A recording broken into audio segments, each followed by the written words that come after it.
a lot of the time when people have some kind of intense emotional experience, some kind of a traumatic thing that they go through, the emotional energies that become trapped in the body during that event will anchor them to that event and will prevent them from moving on.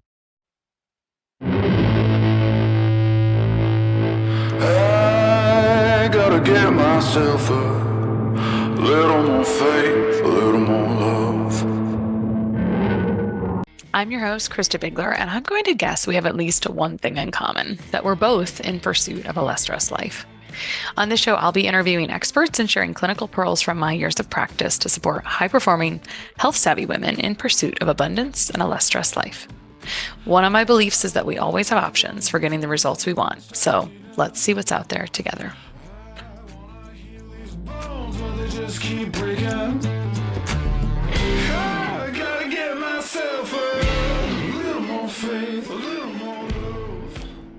All right, today on the Less Stress Life, I have Dr. Bradley Nelson. So he was actually born and raised in rural Montana and grew up on the back of a horse. But as a child, he suffered 2 life-threatening illnesses, both of which were healed not by traditional Western medicine, but by separate alternative methods that tapped into the power of energy, which shaped his life going forward. I won't read you the whole bio, but what I was touched by was he was, I think, asking God, what should I do? You went into computer programming, then you were like, what should I really do? And then you went into chiropractic. And now you've retired from really being a practicing chiropractor. And you have several books, but the first of which being The Emotion Code. So Dr. Brad's niche is really about emotions being stored in the body, which is just a topic I'm very interested in. So we're going to talk all about that today. Welcome, Dr. Brad. Thank you, Krista. Thanks for having me on. Great to be here. Yeah. I'd like to hear a little bit about, so you go to chiropractic school, you're practicing as a chiropractor. I'd love to hear about when really it became apparent that emotions were the cause maybe of some of the pains and ailments people were dealing with coming in. A former back surgeon I like to quote all the time that I've had on the show a few times. And he always said, the body doesn't know what to do with emotions, or the brain doesn't know what to do with the emotions, so it just stores them in the body. And I think it's such a concise way of saying it. And I know That's you have basically it. Yeah, I think about my own history and how I came to this piece as well in practice. And I just have to wonder if you started practicing as a chiropractor, trying to do things as you would as a chiropractor, and you were just running into walls. Will you tell me about how that kind of unfolded? Yeah. Yeah, absolutely. It was a gradual process. The doctor that I first practiced with, that was a mentor of mine, used a really basic, really sort of a primitive method of releasing emotional energy from people, and didn't really use it a lot, used it a little bit, but I had a little bit of exposure there.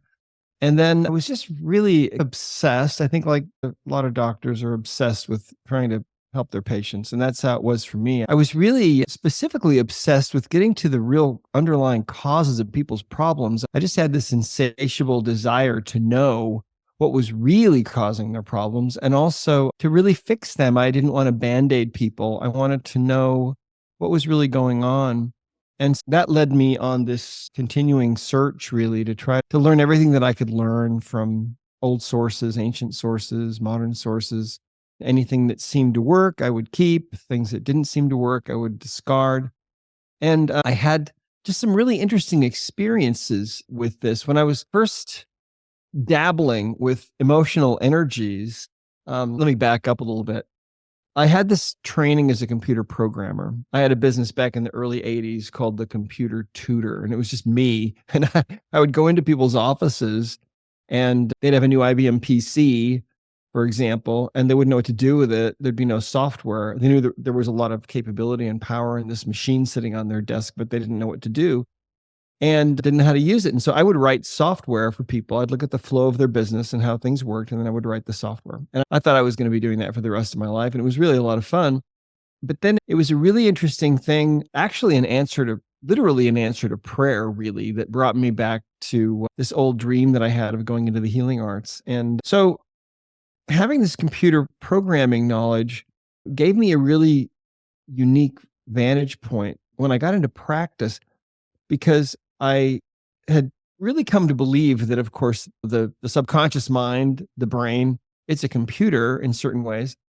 And I gradually began to learn about that computer and how we can communicate with that computer. And as a computer programmer, it was interesting because the subconscious mind, I began to realize, was like a binary, is like a binary computer. In other words, it's a computer that has no interface that we know of or that we've ever had any exposure to. For example, I'm sitting here at my laptop, it has a screen and it's got a keyboard. So that's the interface. I can communicate with it and it can communicate with me. If you've got a phone that's a smartphone, it's a touchscreen interface. The subconscious mind, over many years, I began to realize is a binary computer, at least in terms of its interface. And so it can communicate with us, and it communicates with us in terms of symptoms or through the symptoms that we experience. And those might be mental or emotional or physical. They might be pain or infertility or asthma or digestive problems, or it might be anxiety or depression or panic attacks or phobias or PTSD or whatever. So I gradually began to realize and look at things in this way, that the subconscious mind is a binary computer and it's communicating through symptoms. And so then I gradually began to learn how we can communicate with it by asking questions. And since it's a binary computer, we can ask questions and get answers. And I didn't actually come up with this. This was something that other people had come up with over the years, but that was through muscle testing. For example, if I were there with you, Krista, if you were to hold your arm out parallel to the floor, and if you were to make a true statement like, my name is Krista, if I were to press down on your outstretched arm, you'd be able to resist me. If you were to say something that's untrue or negative, like, my name is Bob, if you were to say that, then if I were to press down on your outstretched arm, your arm would go weak. And your listeners can try this. It actually works. And that's been around for a long time. And it goes back to many decades ago, really, as being just something that was almost like a party thing, a party trick or gag you could do with people. Nobody understood why it worked, but it's a window into this subconscious binary computer.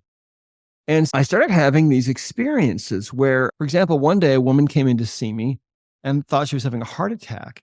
And she had crushing chest pain, difficulty breathing. Her left arm was completely numb, left side of her face totally numb. And I told my staff, look, it looks like she's having a heart attack. Give me 1 minute with her. Luckily, we were really close to a medical center. And if we needed an ambulance, we could get one. I told my staff to stand by. We might need one. But so I started asking some questions, getting some answers from her subconscious mind. And very quickly, just within seconds, found that there was some kind of emotional energy that was associated, that was creating these symptoms for her. And so I asked a few more questions and found that this had originated 3 years before. And we have a table of emotions that we use in the emotion code. It's 2 columns and 6 rows and 60 emotions in the chart. And so I was asking, okay, what emotion is this? It turned out that this emotion was grief. And it took less than 60 seconds to figure all this out.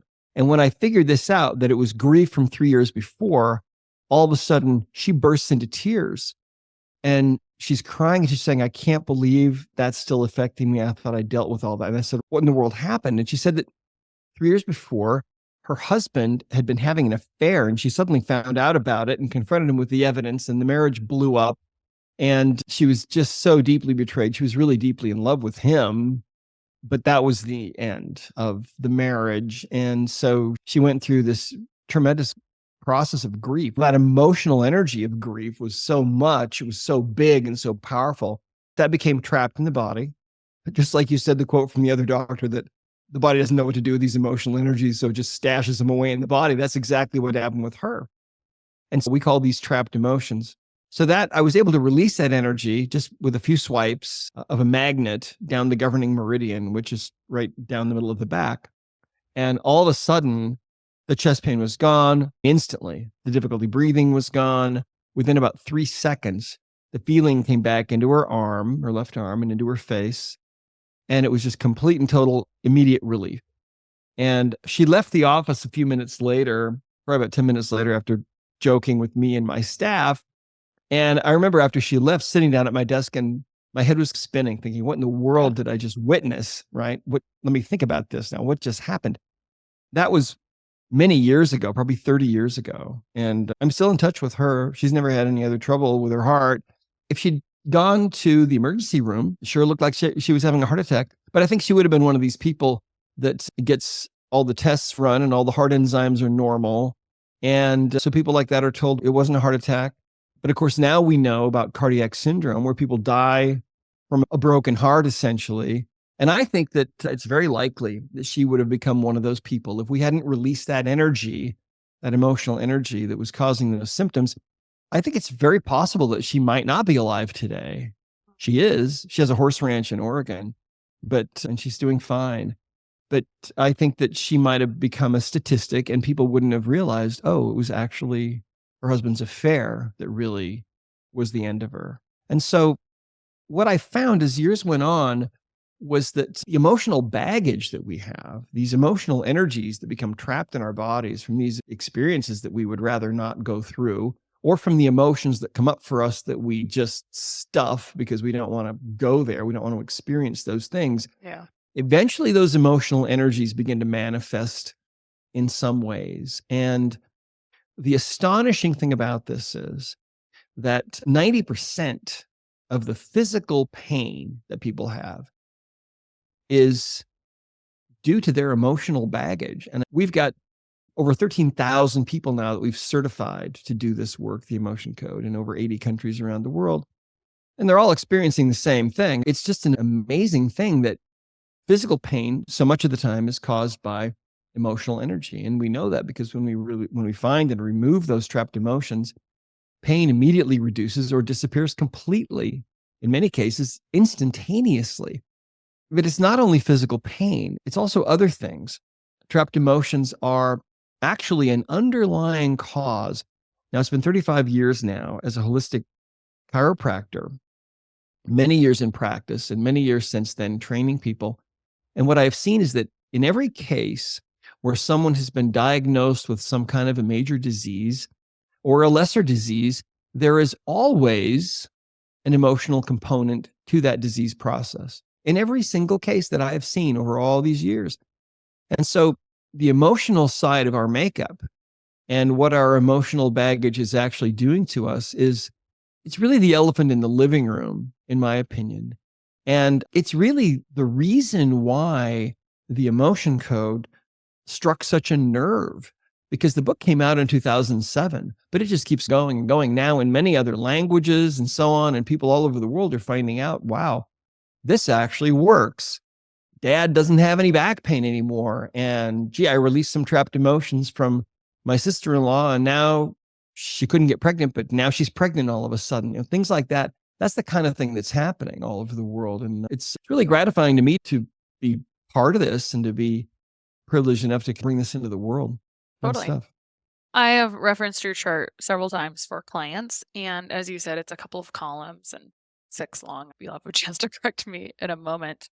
For a very long time, I've been interested in emotions being stored in the body. And this probably started with Chinese face mapping, which was just part of my story with having a skin breakout certain places and seeing how that correlated to the body. I think that's where it started maybe for me. And I had someone on the show that did Chinese face assessments.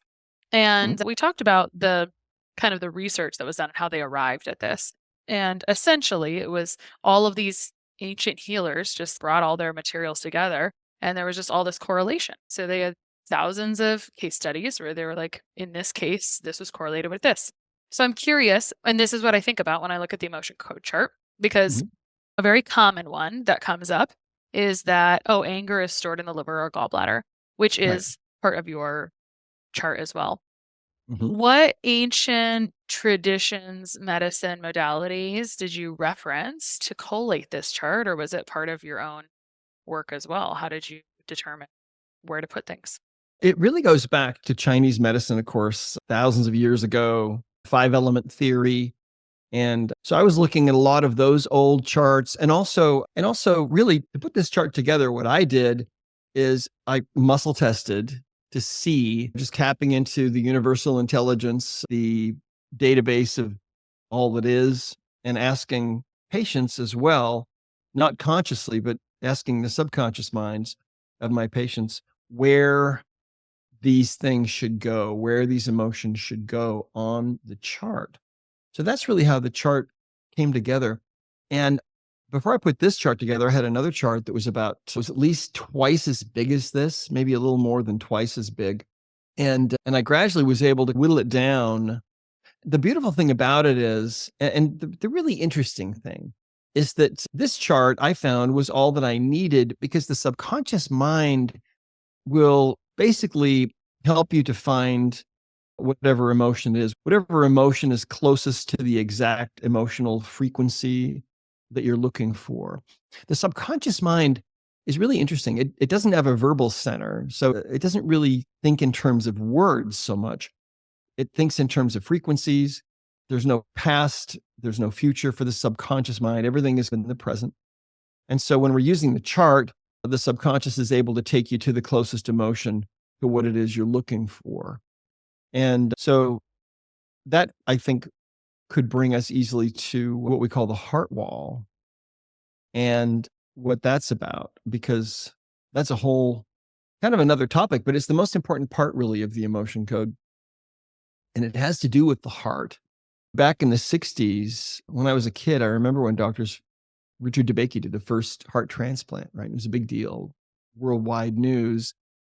And it didn't take too long when heart transplants became fairly routine that doctors started noticing something interesting. And that was that patients would sometimes come back and report strange things that they had, along with their new heart, they had received suddenly now a different taste in food or music or sports, things like that. Sometimes they'd have memories of being in places that they never in their life had ever visited. And in every case, when these people were connected with the family of the donor, they would find out, yes, our son was a baseball player. That must be why you love baseball now and you go to all the games. You didn't care before.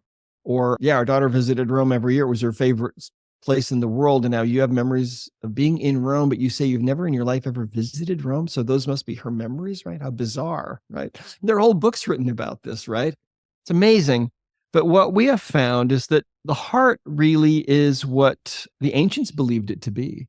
They believed the heart was the seat of the soul and the source of love and creativity and romance and the core of our being. And in the West, we've generally ignored all those ancient beliefs. But now it's coming full circle and we're starting to realize, oh, okay, the heart really is a second brain. It's got a lot of gray matter and white matter in it. And there are lots of communications. In fact, most of the communications between the brain and the heart are going from the heart to the brain. And we're now aware of things like heart rate coherence and heart rate variability and so on, and the importance of those things to achieving what you want to achieve and being in the flow state and so on. What we have found is that when you feel like your heart is going to break because you're going through a breakup or someone's died or something bad has happened to you, that's a physical sensation that we refer to with words like heartache. And so, Krista, if you're like most people, you've probably experienced that feeling at some point or another. I was trying to cultivate that feeling as you were describing it. Not like very intentionally, but I was just trying to call to mind the time Yeah. where I felt that. Yeah. Does that ring a bell? That's a hard one, Brad. Yeah. I know that in my own life, I can think back. It's hard to conjure up the same feeling, but I can remember crying myself to sleep at night sometimes when I was a kid. Mm-hmm. And Yep. wow, going through difficult things. We've all been there. We move on with our lives, right? We're survivors. But the problem is when you're actually in that moment and you feel like your heart's going to break, that's an assault really on that deepest core of your being, your heart. And so the subconscious mind will put up a wall around that heart. And that wall that we call the heart wall is made of layers of your emotional baggage, literally your trapped emotions. So this is something this had to be shown to me. It was actually a really interesting experience that I had that I talk about in the book, but I never in my wildest dreams would have imagined that this goes on. But we figured that about 93% of people to put up a wall like this around their heart. And it's an invisible wall. It's like a force field. You can't see it, but it's a protective mechanism put up by the subconscious to protect your heart from being broken. The problem is when you have a heart wall, it interferes with your ability to really give and receive love. It makes it harder for you to connect with other people, harder for you to fall in love and stay in love. And it also makes it harder for you to really manifest the perfect blueprint that lies within your heart for the best life that you can possibly have. I believe that's a real thing. And so when that wall is taken down, It's not unusual at all for people to fall in love who never thought they would, for people to have creative ideas that just start to flow spontaneously for them. And it's the most important part of the emotion code, is why I wanted to bring it up, because it is often the most life-changing part of this work. Because you can go your whole entire life and have this invisible wall around your heart and wonder why life doesn't work better for you, why it's so hard for you to find love or create the life you want, etc. And it's really all about your heart, because the best ideas that you'll ever have, I believe, are going to come from the heart, your heart. They're not going to come from your brain. It's all about your heart. And that's why people tell you, hey, you graduate high school or something like that. They say, you need to follow your heart. And that's great advice. But what if you have a heart wall? That's the thing. It feels like a literal wall. And that is the thing for me that I find most challenging, or the most toxic form of stress I find, is the unrealized type. And that's what it feels. That's what a heart wall feels like. It's like the unrealized pile of emotions that have to be dealt with, that have to Yeah. kind of be unlayered. So how do you identify this heart wall? You gave some good self-assessment questions already, right? Where people could maybe either say, I resonate with that, or I don't. Yeah. But how do you actually evaluate this intangible thing and then take down the wall? Yeah. You have to have a way to communicate with the subconscious mind, because you don't consciously know if you have a heart wall or not. The odds are good that you do, and you might have had it for a long time, maybe since you were a child. But there are different ways to communicate with the subconscious mind. And of course, we outline all of those in the book, and there are lots of videos online about how to do this. But if you'd like, what I could do is I could walk your listeners through a real simple way to communicate with the subconscious. Sounds wonderful. Everyone likes application. Okay, sounds good. All right, let's do that. So a while back, my college-age daughter shared with me that she was tossing and turning and waking up several times per night after a period of stress. We started her on magnesium, and her sleep immediately improved. I personally think magnesium should be your first thing to try if you're having trouble sleeping or staying asleep, especially tossing and turning, and it's a no-brainer if you have any restless leg issues. The thing about magnesium is that there's a lot of types of magnesium that will give you symptomatic relief, but I like to steer my clients and loved ones to a more absorbable form of magnesium, because most big box magnesium is mag citrate, and that will push bowels that can be damaging to your teeth if it's used daily, and it's not the most absorbable. Rather, Jigsaw Health makes one of my favorite great tasting magnesium powders called Mag Soothe that has magnesium glycinate, my favorite calming and absorbable type of magnesium. It's available in both a great tasting powder and to-go packets. And they also make a product that's great for slow release, especially if you have restless legs, called Mag SRT. So if you are not falling asleep easily, or if you have disrupted sleep, you can try at least 200 milligrams of great magnesium like Mag Soothe or Mag SRT, especially if you have restless legs. It works better to take this at least 20 minutes before you go to bed to allow it to kick in. And you can get a discount on all of Jigsaw's amazing products, including Mag Soothe, at Jigsaw Health with the code LessStress10. Now, you can use LessStress10 as many times as you want with every order at Jigsaw Health, which is honestly pretty unheard of with coupon codes. So enjoy the magnesium from Jigsaw with my code LessStress10. First of all, if you think about a plant, if you put a plant in a pot and you put that pot near the window, you're going to have to rotate that plant. Otherwise, it's going to end up permanently bent towards the light coming in from the window. So plants will grow in that direction of a positive input.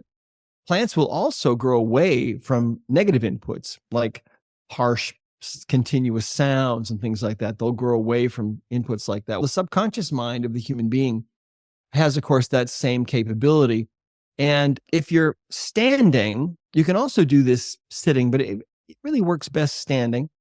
And we call this the sway test. If you're standing up and you're very relaxed, what will happen is if you're holding thoughts of positivity or congruency, your body will tend to sway forward within 3 to 10 seconds.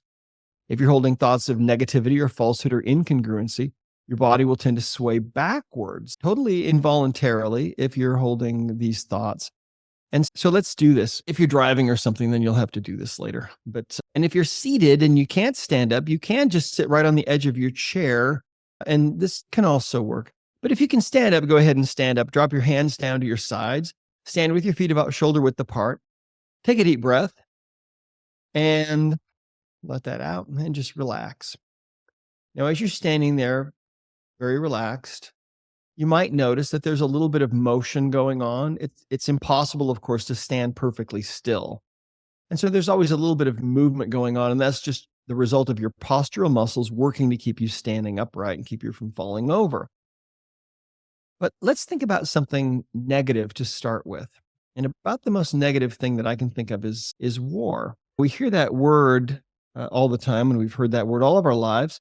But for a moment, I'd like you to think about what really goes on in war. What's really happening on a human level? What are people doing to other people?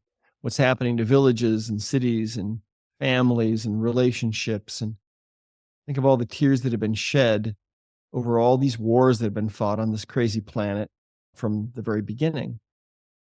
Now, as you're consciously thinking about war and what it really means, what that word really means, when your subconscious mind begins to connect with what you are consciously thinking, your subconscious mind will then start to move your body backward. You'll start to sway backward. And that's your subconscious mind trying to move you away from that thought, that sheer negativity of that thought of war. And again, this takes usually between 3 to 10 seconds. The more you practice this, the easier it gets. But I'm just giving you the basics here. So let's shift gears and let's go to something really positive. Again, close your eyes, relax, take a deep breath, let it out. Hands down by your sides, feet shoulder width apart, if you can, or sitting right on the edge of your chair. And I'd like you to imagine that we're living in the future. Imagine that 1,000 years have gone by and you're still alive, but you're in a different sort of a state now. You're surrounded in a place of unconditional love. And imagine that you have grown so much over these last 1,000 years that you have this unlimited capacity to love others. And that your ability to love others is so big that your heart can't even contain that love. And that love that you have for all beings and all of creation expands out from your heart. And it goes out and it fills every crack and every crevice in the world and goes out beyond the world, out into the universe. And imagine that love of yours filling the immensity of space. Just imagine for a moment what it would be like to be that level of beingness, to be an ascended being like that. Imagine what that would actually be like. Now, as you think about that, the moment your subconscious mind starts to connect with what you're consciously thinking about, the subconscious will start to move your body forward, because that, I believe, really is a potential future, really, somehow, for all of us. And so what you can do with this test is you can actually use it to answer questions and get answers to whether or not you have emotional baggage in your body, trapped emotion. So what you can do, for example, let's go ahead and do this again. Sit on the edge of your chair or stand there very relaxed, arms down by your sides, feet shoulder width apart, and pose a question to your subconscious mind. Let's try, do I have a heart wall? Number one. Do I have a heart wall? Do I have that wall of energy around my heart that's blocking me from really being able to give and receive love totally and create the life that I want? Do I have one of those? Is that a real thing for me? And as you're thinking about that, you may sway forward for yes. You may sway backward for no. And so this is what we can do is this is the first method that we teach in the Emotion Code book of how you can ask questions and get answers. And then using the chart of emotions, let's say that you find out you do have a heart wall. The next question would be, can I release a trapped emotion from my heart wall? And if you get a forward sway on that, we have a list of emotions in this chart that we use. And you can actually Google the chart of emotions online, just the Emotion Code chart. And then the way we do it is we use a process of elimination to identify the emotion that needs to be released. For example, we might ask, is this emotion, if we get a yes answer that there's a trapped emotion that we can release, we ask, is it in column A? If it's not, column B. In other words, the subconscious mind will sway forward for yes. You'll sway forward for yes or backward for no. Okay. And so that's how you can get these binary answers from the subconscious mind. And very quickly, you can zero in on the trapped emotion and then release it. And that's basically the process of how it works. It can be a little more complicated sometimes. Some emotions you might need to actually identify when they occurred, for example. That's pretty simple too. If you're 40, you just ask, did this occur earlier than 20? Yes. Earlier than 10? No. So between 10 and 20, and you can figure it out that way. So Yeah. it's really quite rapid. Very early in my career, I did muscle testing training. And so it feels that strategy where you're narrowing things down. And something that comes up, I think, for anyone with muscle testing, or it was even taught in programming, was sometimes and now this is an interesting question because earlier I was going to ask you this as a person who's doing the muscle testing. Sometimes our own stuff, right, is a bit of an interference or subjective interference, right? So if your Mhm. own health, your own baggage can muddy the waters on muscle testing. Anything you would want to say about that? And I would say that people who are listening to this, they might say, yep, I totally agree with that. Or they might say, that could also be really subjective if you were looking for a certain answer. How would you answer that? I feel like there's lots of ways to do the same thing, though, as well. There's probably Yeah. other things that you teach for finding the emotion also. Yeah, there are lots of other methods, but yes, that's true. That there's a subjective part of muscle testing, and it's really almost an art more than a science. And there is a little bit of a learning curve to it. And once you've practiced a little bit, it's not difficult, but it is important to stay very open. And I learned that lesson. In fact, one of the things we teach our practitioners about is an experience that I actually had with muscle testing. When I was in practice, I used to have women who would know friends of patients and so on of mine. And when they would get pregnant, they would come in to see me and I would test them. It was a free service that I offered. I test them to see what the sex of their baby was going to be. That's about 98% accurate. But see, I didn't care if it was going to be a boy or a girl. It didn't matter really to me. So I was really subjective. Then my wife got pregnant. And because of an experience that she had with a kind of a waking sort of a vision, she felt like she was done having kids and actually vocalized that one day. And all of a sudden, this little girl appears in her mind's eye and says, wait, you're not going to have me? And her heart immediately melted. And a few months later, when she got pregnant, we thought, okay, this is the little girl that's coming. And we were excited about this little girl coming to our family, and we were going to make room for her, and it was all going to be great. And so you can get good answers to the sex of a baby after the first trimester is over. Before that, it's all over the map. And so after that first trimester, periodically, I would ask my wife through muscle testing, okay, are you pregnant? Yes. Is it going to be a girl? Yes. Okay, great. No problem. And so we had some names picked out for the girl. My wife had the baby at home with a midwife, and I was there. And I'll never forget the moment that I realized, oh, okay, this isn't a girl. This is a boy.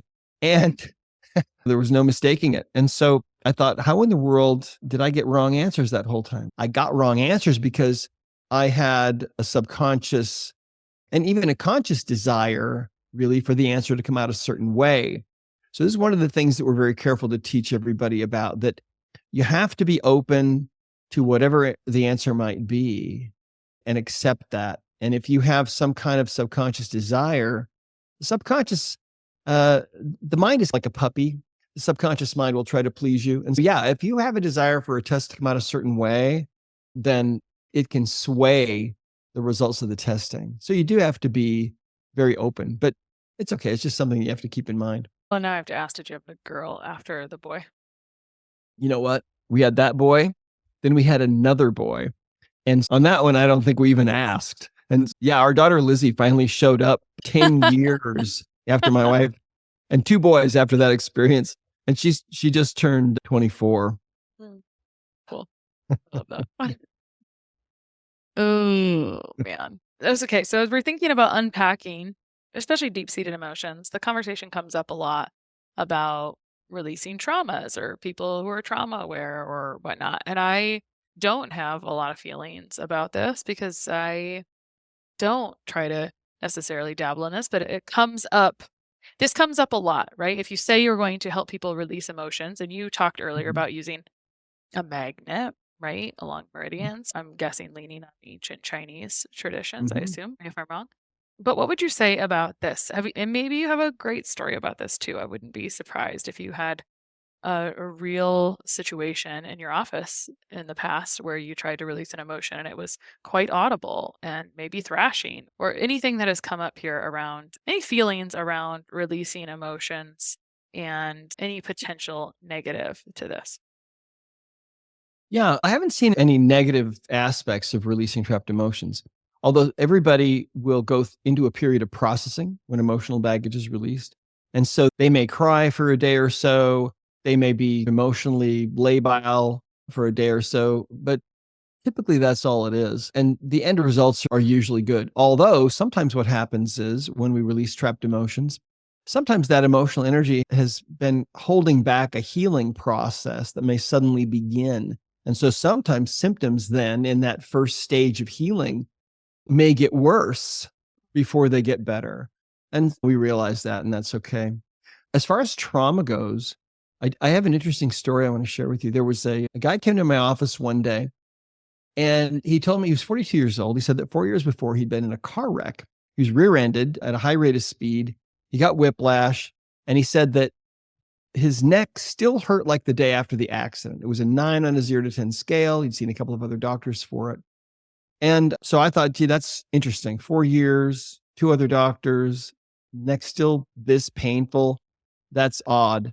And he had x-rays and so on, and there wasn't anything obviously wrong with his neck. The habit that I had when I was in practice was sometimes really helpful.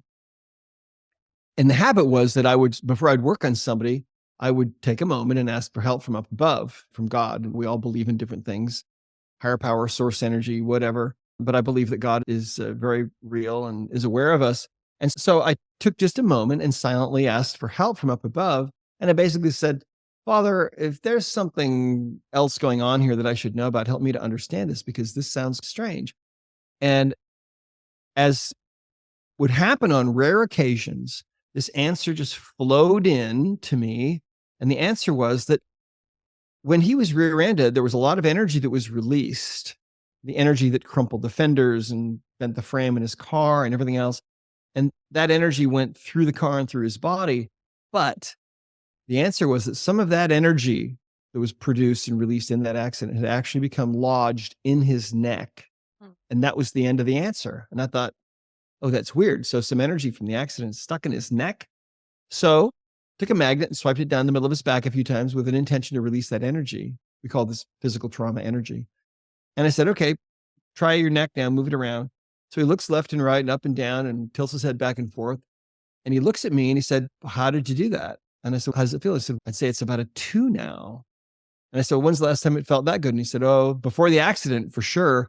So this is a kind of energy that's like a trapped emotion. It's really it's like a ball of energy that can sometimes becomes trapped in the body. This can happen from surgeries very commonly or from receiving some kind of a physical blow.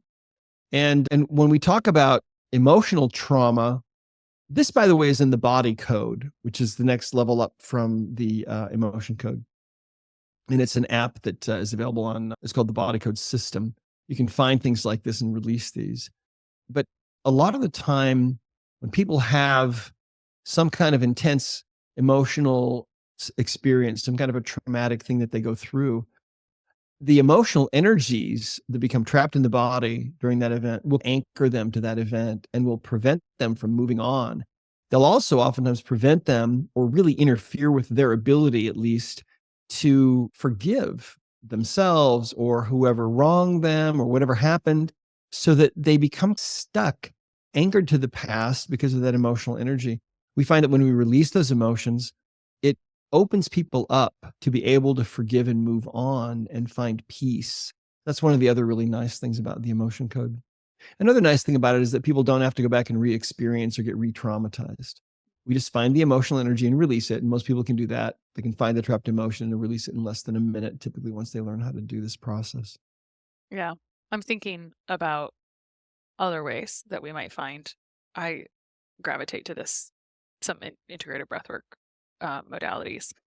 And I remember not super long ago, I was in a pretty deep integrative breathwork session.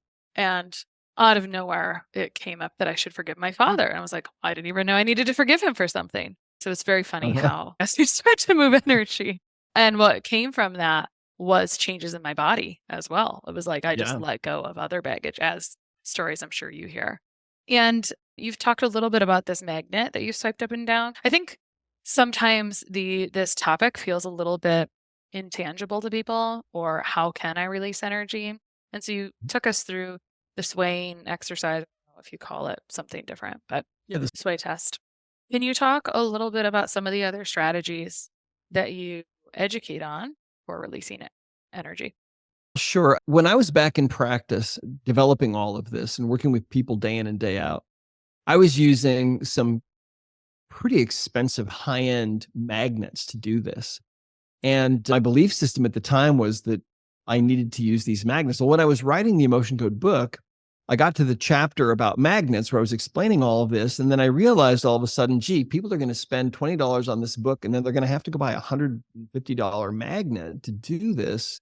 And it dawned on me that I had never actually tried other magnets. So I started experimenting with other kinds of magnets to do this, to release these energies, really powerful magnets, really weak magnets, positive polarities, mixed polarities, negative polarities. And I found that everything worked. They all worked just the same. And then as time went on, I began to realize, okay, you can actually use your hand to release these. You don't have to use a magnet.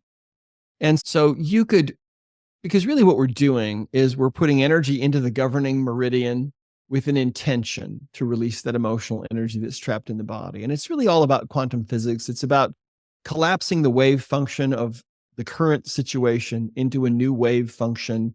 It can get really complicated, but it's actually really simple. But you could use practically anything, really. You could use a crystal, you could use a laser, you could, to be honest with you, Krista, you can actually just do it in your mind, because the mind is so powerful and intention is so powerful.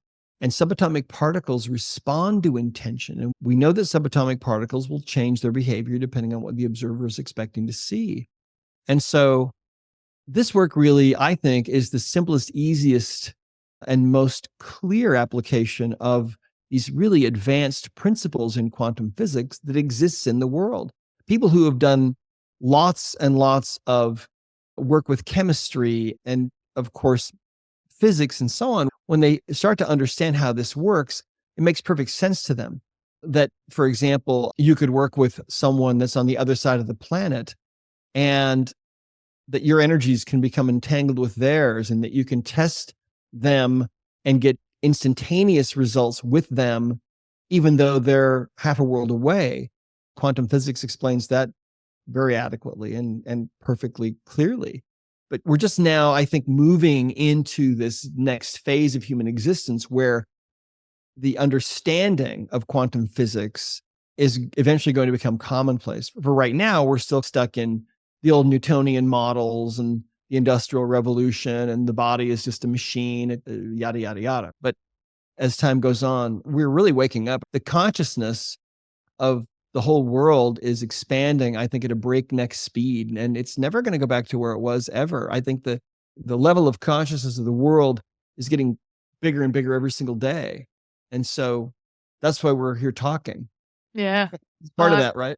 Yeah, that's the interview topic for tomorrow. I'm pretty excited about. Finally, before we wrap up, because so often people sometimes come to something like this, they come to emotion. So when someone comes in for neck pain, he's coming into the chiropractor, physical therapist, right? You think you've got this physical malady, right? When people have what they think is a nutritional issue, they'll come to me, right?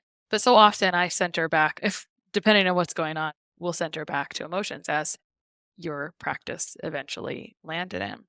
But when people come in for one thing and don't always realize it's an emotional piece, some people are open to this and some people are not open to it. Do you think that there are a lot of challenges releasing emotions if someone has a wall up around it? Do you think that they're as able to do this? What do you think needs to happen for them to be able to release these stored emotions or they're carrying around, limiting their life? Yeah. I think that faith and belief on the part of the patient is important. I think that if a patient has, or a client has really no level of belief at all in what is going on and what's being done for them, then what's being done for them can still work, but it will work better if they're involved and if they're part of that process. And so what I used to do with my patients is I would try to educate them first and bring them up to speed on what was going on. And now what we do with our practitioners and others is we tell them, look, if you're trying to work with somebody that just doesn't believe at all in what you're doing, if they're willing to take a look at the emotion code book and read the book, it will bring their level of belief up to a point where you can probably work with them and get things done. If they're not willing to go there, then it's okay. They're at that point on their journey. There are lots of other people around you who are ready that you can work with. And it's such an interesting thing. I think that no matter how gifted the doctor is, if a patient believes they're going to die, for example, they're probably going to die. And the doctor's probably not going to be able to save them because the subconscious mind is so vastly powerful. And if there are deep beliefs in that subconscious mind about not getting well or about passing away or whatever it is, it's going to be difficult to change that, if not impossible. In fact, we have our work started with the emotion code, and then we produced the body code. And that's another book that I wrote, the body code. And the body code system is an app that's available. But then our next level of certification is something that we call the belief code, where we're actually able to use the subconscious mind, use the binary computer to identify specific negative statements, negative beliefs. And we can identify entire negative belief systems in the subconscious mind. And we can actually now delete those in fairly short order. And so that's another thing that I just thought of in talking about these beliefs. But it's interesting because what I go back to a lot of the times is the ancient healers, and I think the most gifted healer that I've ever heard, of course, is Christ. And it's interesting because if you look in the Bible, it says that when he went back to his hometown of Nazareth, he couldn't do any miracles there, even though he'd been out raising the dead and healing the sick and giving back sight to the blind and turning water to wine and all these amazing things. He goes to his hometown and he couldn't do any miracles there because nobody had any faith at all that he was who he said he was, right? Because, oh, that's the kid that broke my window with the baseball or whatever, right? They had grown up with him, and so nobody believed that he was who he said he was.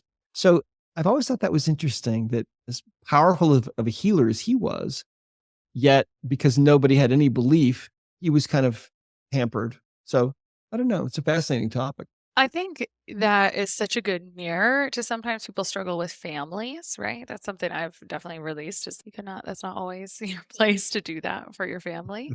And yeah, I think you answered the question there, right? You just have to be at peace with that sometimes. Yeah, you do, I think. And always remember that there are lots and lots of other people who are ready. And so some people just need to percolate for a while, and then you come back to them in a year or two and maybe they'll be ready. Yeah, for sure. We covered a lot today, and you piecemealed a little bit along the way as the journey has been for you, right? The emotion code, the body code, now the belief code. What's coming next for you, and where can people find you online? They can find me online at discoverhealing.com. And also I have a blog at bradleynelson.com. That's Dr. Bradley, buried Leynelson.com. And our big push right now in our company is just translation, because the work that we're doing is just really exploding around the world, and we're just trying to keep up. And we've got lots of translation work to do. And we've translated our certification programs now into a number of different languages, but we've got more to go. The whole world has lots of healing that needs to take place.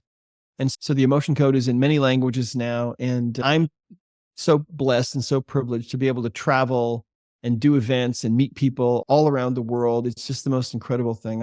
I'm so grateful. It's a wonderful life that my wife and I have, to have this amazing team of people that work with us. And I just can't imagine doing anything that's more fulfilling or rewarding, to be able to help people discover their own healing abilities and discover healing for themselves. And that's why we named our company Discover Healing. It seemed to make sense. Yeah, perfect. Thank you so much for coming on today. Thank you, Krista. Bones, but they just keep breaking.